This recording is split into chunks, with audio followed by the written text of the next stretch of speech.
വിളർന്ന് രക്തവാത് രണ്ട് ദിക്കിലാൻ മിഹ്റാജിന്റെ രാവിലേക്ക് അല്ലാഹുവിന്റെ റസൂല് വാനമിലേക്ക് പോയി. അവിടെ നിന്ന് ജിബ്രീൽ അലൈഹിസ്സലാം വഴി നരകത്തിലേക്കൊന്ന് പോയി. ആദ്യമായിട്ട് പോയപ്പോൾ കണ്ട സംഭവമാ, കുറച്ചാളുകളുടെ മുടി പിടിച്ചു വെക്കുന്നു മലായികതീങ്ങളെ രണ്ട് സൈഡിലായിട്ട് വലിച്ചു വെക്കുകയാ. വലിച്ചു വെച്ചിട്ട് പോരാ എന്റെ സഹോദരിമാരെ, വെണ്ടുകൊണ്ട് തലയിലേക്ക് അനടിക്കലാണ്. തല വിളർന്ന് രക്തവാത് രണ്ട് ദിക്കിലായിട്ട് ഒലിക്കുന്നു. ഈ സമയത്ത് അല്ലാഹുവിന്റെ റസൂൽ പൊട്ടിക്കരച്ചുകൊണ്ട് ചോദിക്കുന്നു, ആർക്കാണ് ജിബ്രീൽ ഇങ്ങനെ ശിക്ഷ കൊടുക്കുന്നത് എന്തിനാണ്? അവിടെ നിന്ന് ജിബ്രീൽ പറയുന്നു, റസൂലല്ലാഹ്, അത് അങ്ങയുടെ ഉമ്മത്താണ്.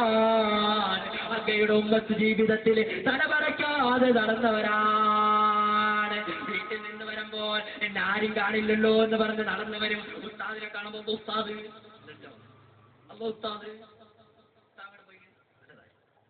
ആ ഒരവസ്ഥ സഹോദരിമാരെ പാടില്ല കേട്ടോ. നിങ്ങൾ ഉസ്താദിനെ ഭയക്കണ്ട.